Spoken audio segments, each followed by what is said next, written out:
fuerte aplauso para Dardo. Hola, Dardo. ¿Cómo andas, querido? ¿Andás bien? Hola. Buenas tardes. Hola. Adelante. Bueno, vos te podés imaginar que en base a esto nuevo que se viene en Canal 4 y además a un montón de historias que me imagino que en todas las casas debe pasar, como nos pasó a nosotros en la oficina, anécdotas y conocimiento de propios y de ajenos, de, gente que decidió poner a sus abuelos en una casa de salud, a sus padres en una casa de salud, algunos no.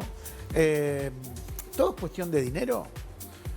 Bueno, primero buenas tardes para todos, gracias por la invitación. Dale. Y no es cuestión de dinero.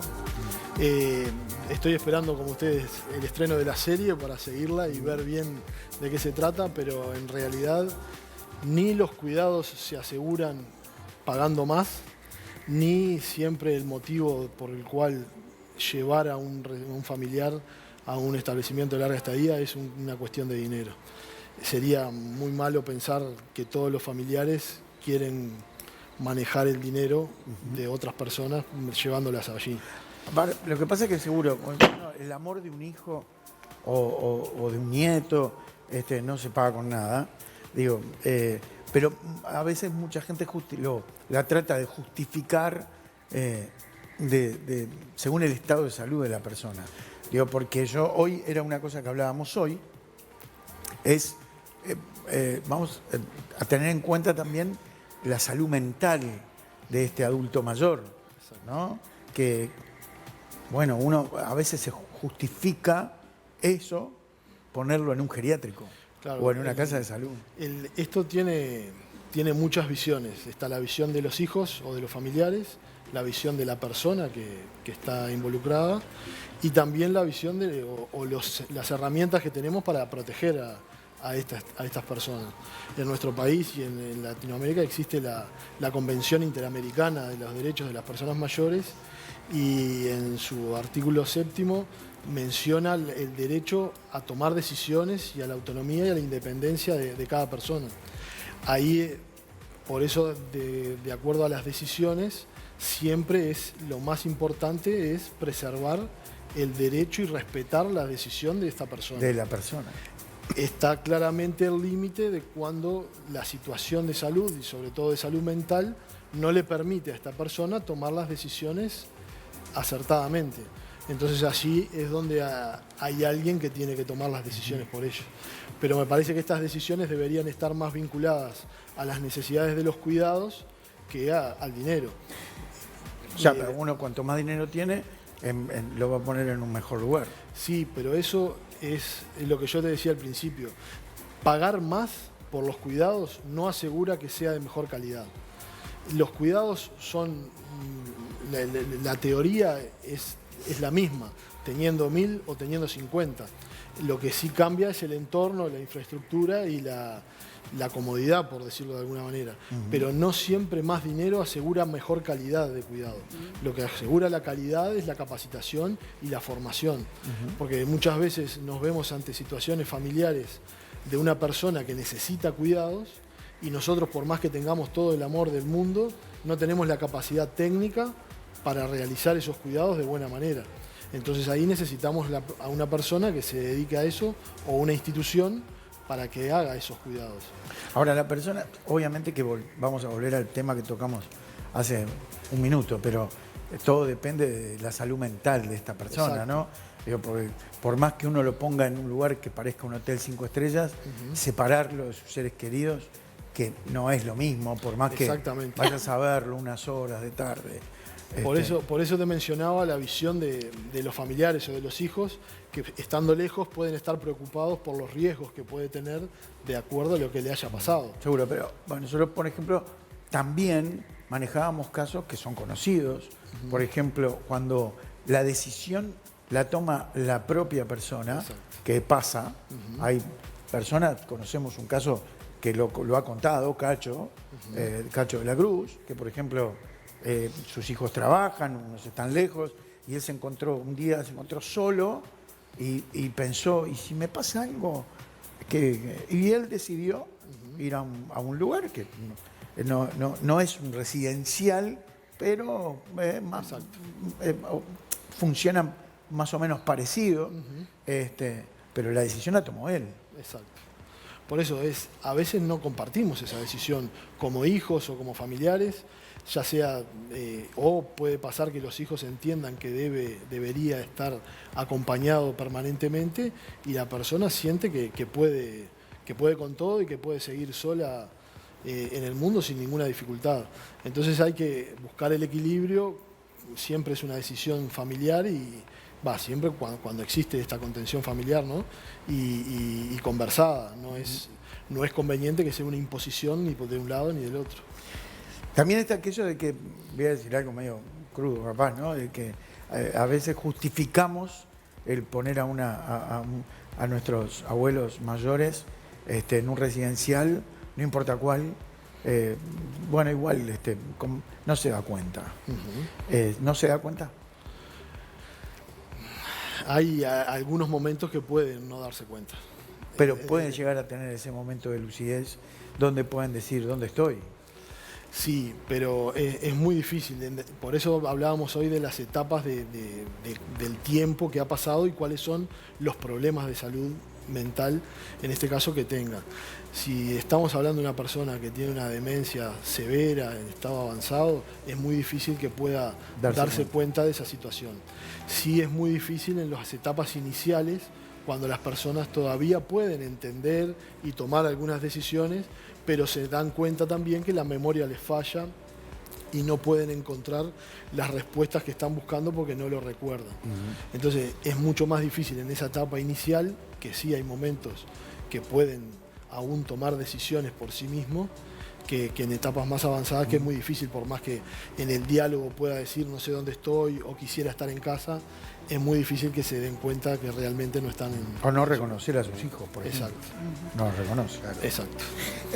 Yo ya le voy a pasar con los chicos, tienen para preguntar, pero me gustaría antes de que se me pase. ¿Cómo es el nivel acá en Uruguay? Si bien hace unos años tuvimos informes, creo que hasta el propio Santo Iseña hizo un informe donde había unos residenciales que eran truchos, digo, sin permisos, con una atención espantosa para los adultos mayores que allí estaban.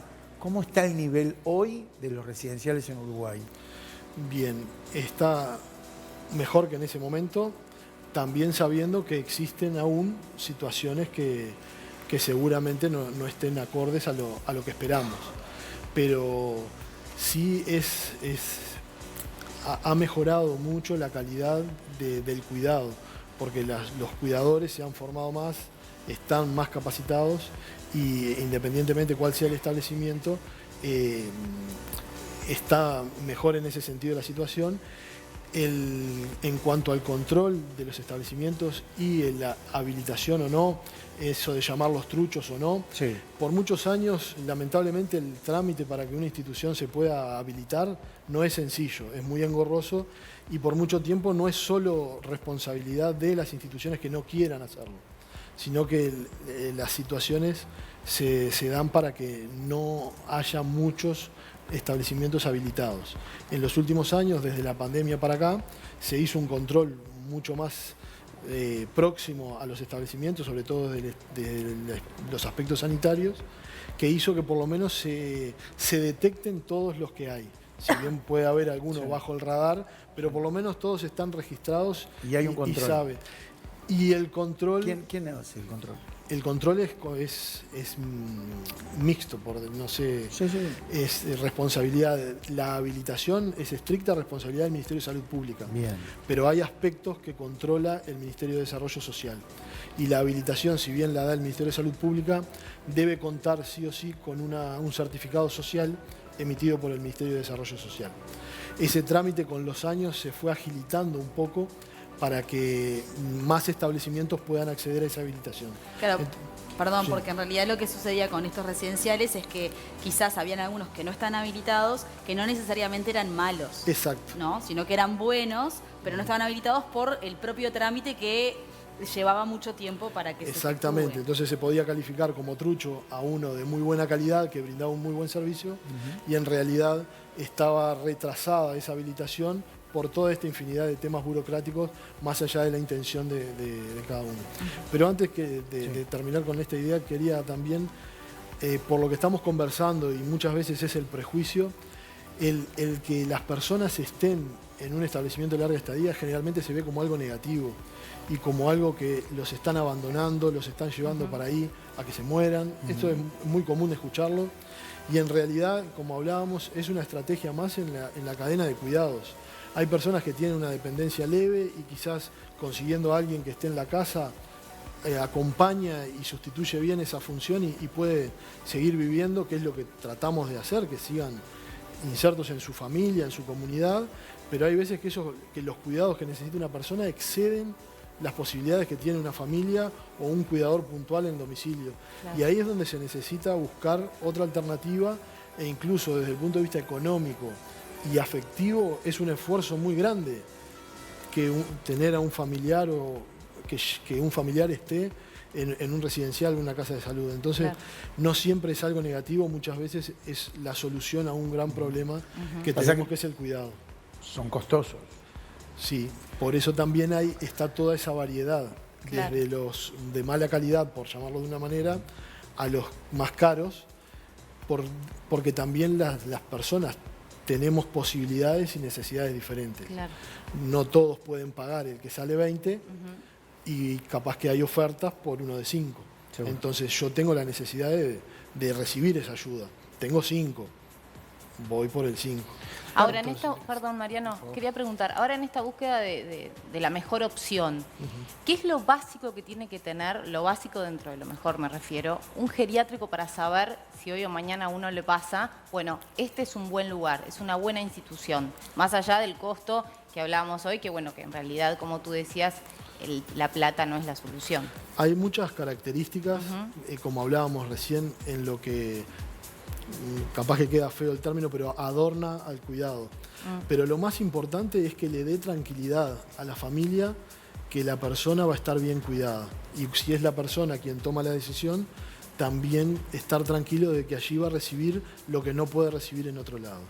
Después, en cuanto a la calidad de la atención, siempre es importante que el edificio, la casa, esté en buenas condiciones, que tenga todos los servicios básicos para que una persona pueda vivir confortablemente, desde la calefacción, el material de la vivienda. Y después, en cuanto a los servicios, la ley dice que todos los establecimientos tienen que tener un director técnico, médico y también un profesional del área social que coordinen la atención. Y después, en cuanto al personal que brinda el cuidado directamente, es la capacitación del mismo. Existen los cursos del Ministerio de Desarrollo Social vinculados a INEFOP, que es una obligación para que todos los funcionarios hayan pasado por esos cursos, que es una capacitación muy básica para así sobre eso seguir formándose, pero que sí es un requisito mínimo. También existen capacitaciones brindadas por el Ministerio de Salud Pública, que están más vinculados a los aspectos sanitarios. Entonces, todas esas cosas son fundamentales para ir averiguando cuando uno va a buscar un lugar para tener a un familiar. Pero sobre todo buscar la tranquilidad, porque si nosotros estamos con un familiar en un lugar que no estamos con la tranquilidad de que está recibiendo lo que necesita, va a ser muy difícil que podamos estar contentos y tranquilos. Nardo, soy de los que prefiere, quiere, desea, hace todo lo posible de no llevar a nuestros adultos mayores a los residenciales. De todos modos, por experiencia cercana, me di cuenta de que a veces es necesario. Y el darme cuenta de ese fue una enfermedad, en este caso la enfermedad del Alzheimer. Eso para mí es algo, era imposible manejarlo. En la casa donde estaba ese adulto mayor muy querido para mí, para mi familia, y hubo que trasladarlo muy a pesar de una de las opiniones que estaban contra la mía. Aparte de una enfermedad como esa, ¿cuáles son los otros puntos que son irreversibles para una convivencia? no tienen por qué ser irreversibles. Esto también es bueno decirlo, porque hay personas que sufren un accidente o que tienen una fractura, que van a ser operados y van a necesitar determinados cuidados. Y por ejemplo viven solos.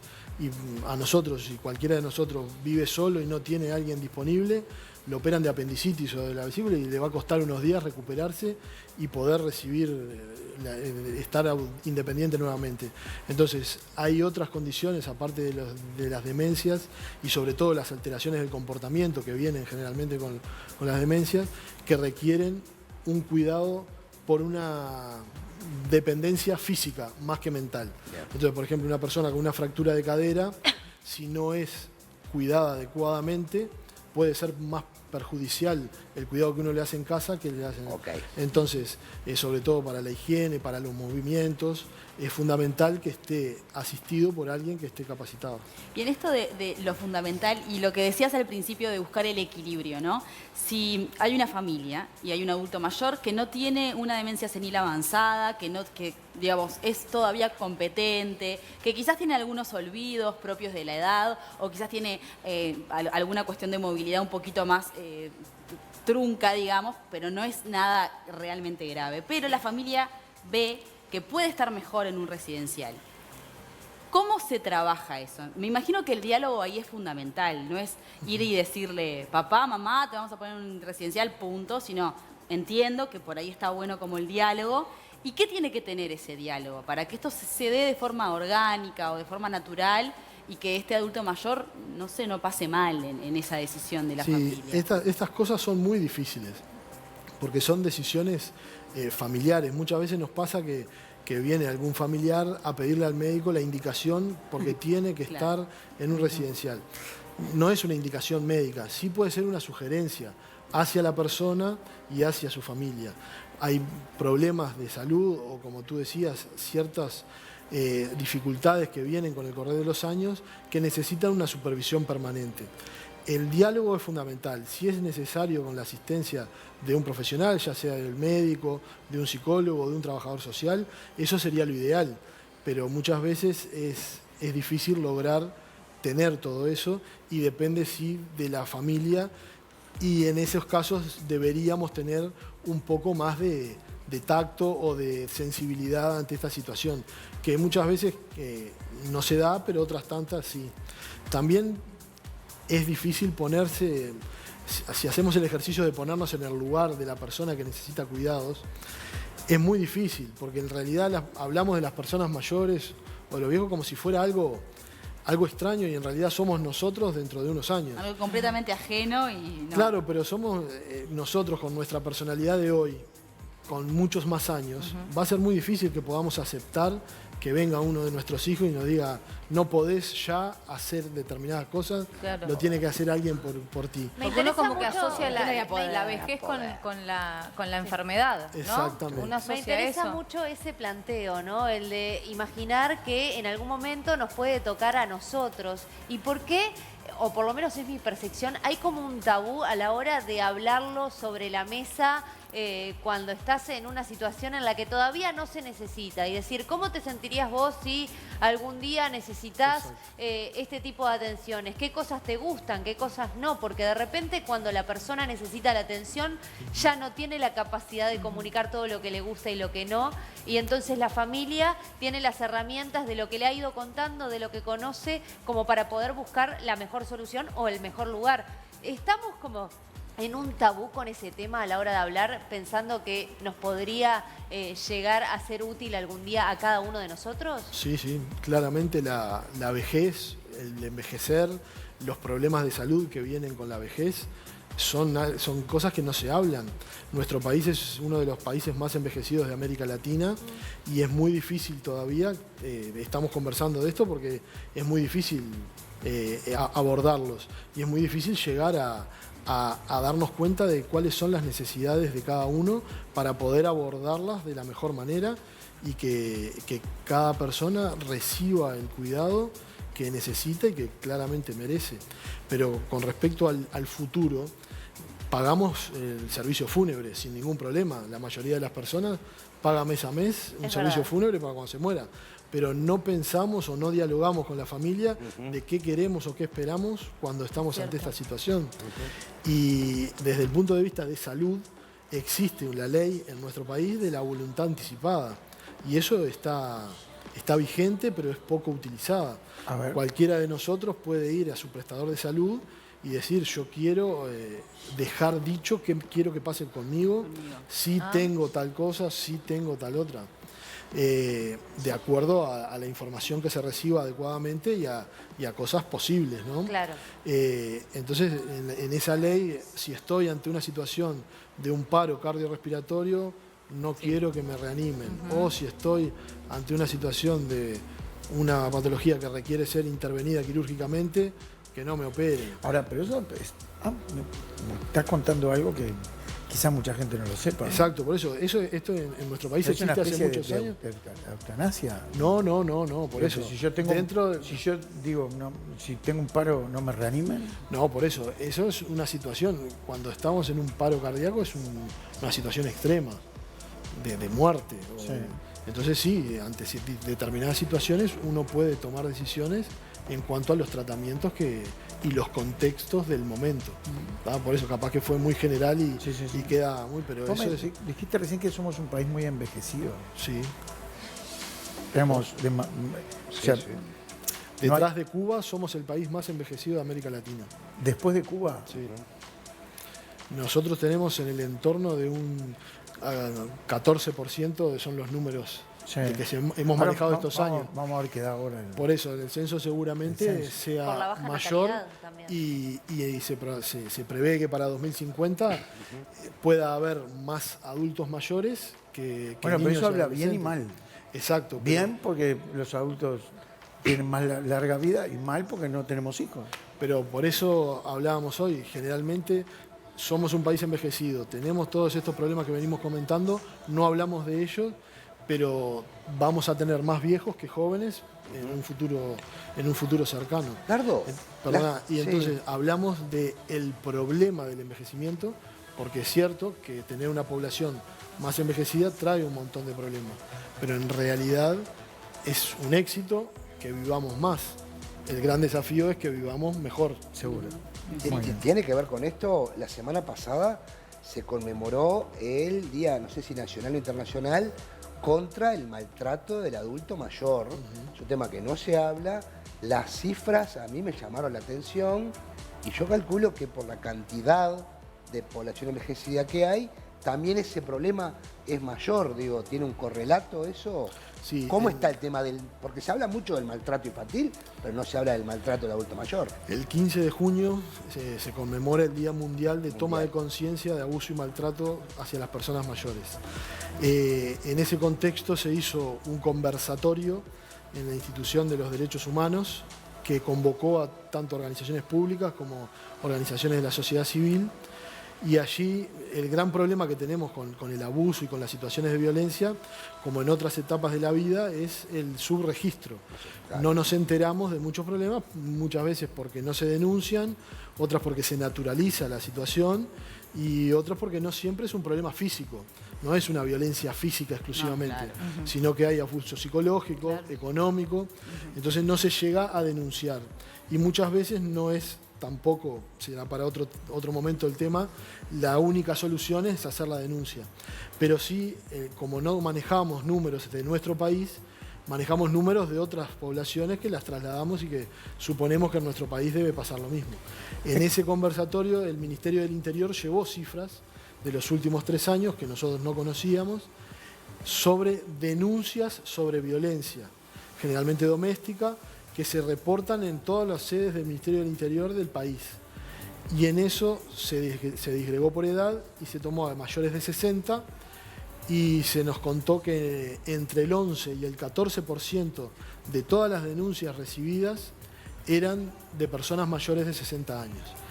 Y que de esas personas que eran víctimas de algún tipo de violencia, el 80% de las personas que ejercían esa violencia eran de un vínculo cercano y familiar.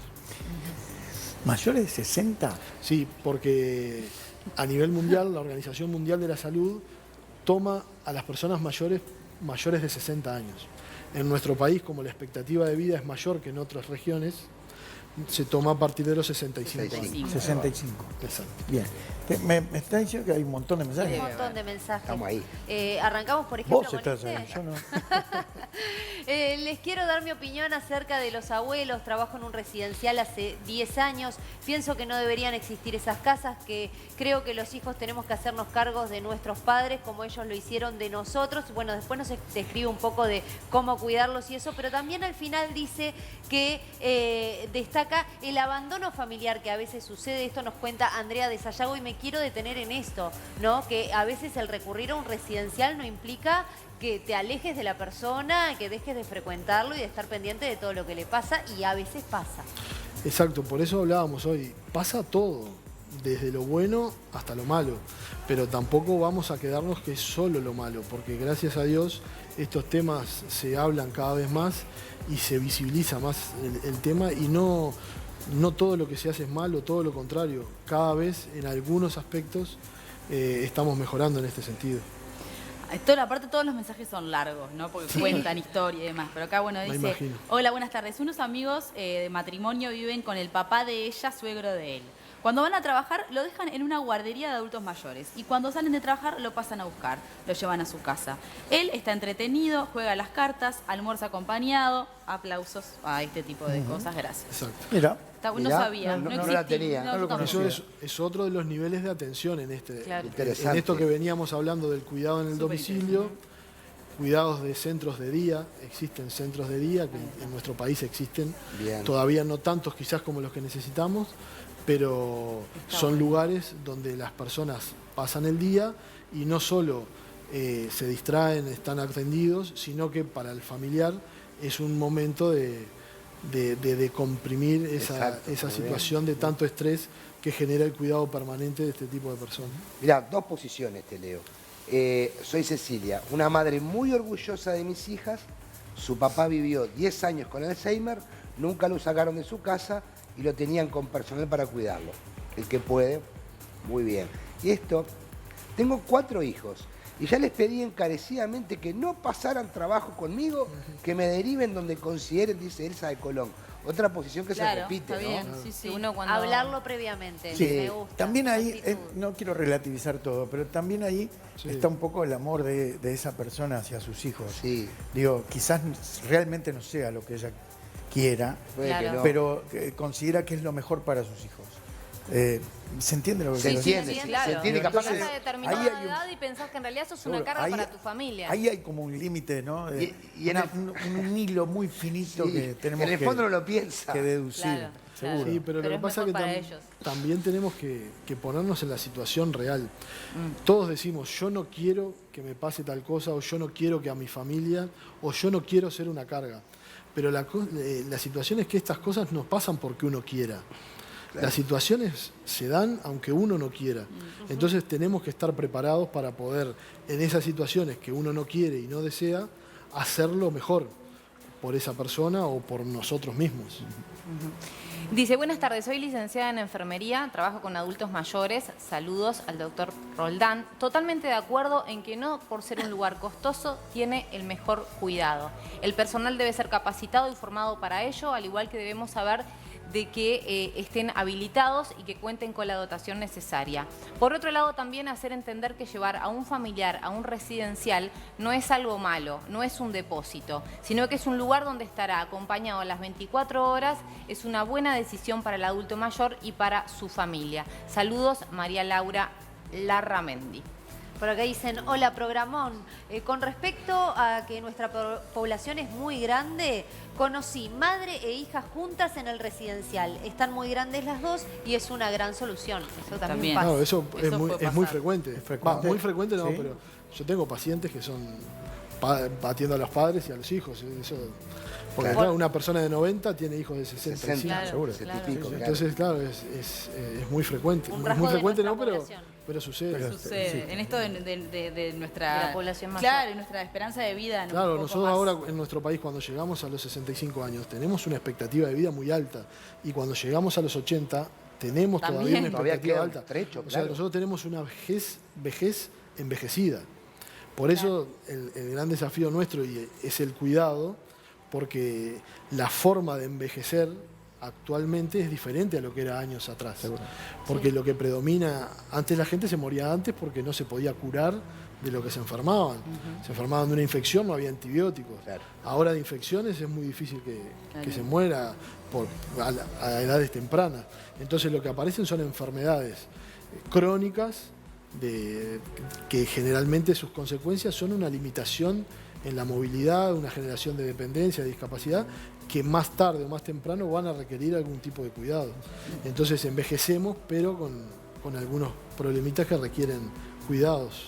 Acá hay un mensaje de Marina que dice: buenas tardes, trabajé 22 años en el hogar más grande de Latinoamérica, aquí en Montevideo.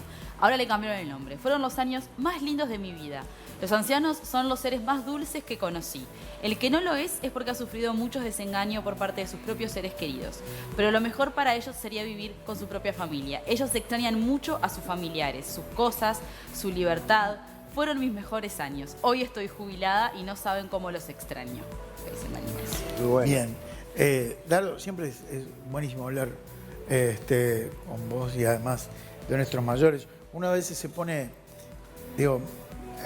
conozco de algunos casos, por ejemplo, de que cuando a la persona la llevan a un lugar, digamos, donde está atendida o atendido las 24 horas, vive ahí, hay adultos que, por ejemplo, ven más seguido a sus hijos. Claro. Que cuando estaban en la casa, porque lo van a visitar. Y Esa es la le clave, pasan según las muchos tardes. mensajes. ¿Ah? Según muchos mensajes, esa es la clave. El residencial, ir a verlo. Seguro. ¿no? Pero lo que pasa es que Y va a es ser muy la parte difícil linda. que tener una institución que no quiera involucrar a la familia y que no quiera que todos participen e integrar. Y el cuidado hacia las personas mayores es algo que debemos instaurar desde pequeños, en la familia, en la educación, porque es la forma que tenemos de respetar a nuestras personas mayores, y obteniendo ese respeto va a cambiar la visión y la forma de cuidar. Y en cuanto a la calidad, aprovecho que ustedes también están acostumbrados a hacer un pequeño chivo, que nosotros en octubre, el 1 de octubre, es el Día Internacional de las Personas Mayores. Ajá. Y en ese contexto, el 1, 2 y 3 de octubre, vamos a hacer el Congreso Uruguayo de Gerontología y Geriatría, que es un congreso en el que se tratan temas no solo de medicina, sino también de trabajo social, psicología, pero sobre todo el primer día están los cursos que se llaman precongresos, que hay un curso específicamente para cuidadores, un curso específicamente para enfermeros y otro para médicos, en esto de tratar de mejorar la calidad de la asistencia con la formación y la capacitación de los recursos humanos. Qué bueno. Seguramente la producción ya agendó 1 de octubre Sí, claro. y antes de esa fecha te vamos a tener acá otra vez. Es domingo, te digo por las No, dudas. antes, la semana antes. Vendremos o 2 semanas esa antes. semana. Gracias, Dardo, muchísimas gracias. Gracias a Gracias, ustedes por la Dardo. invitación. Despedimos a Dardo, el aplauso para Dardo.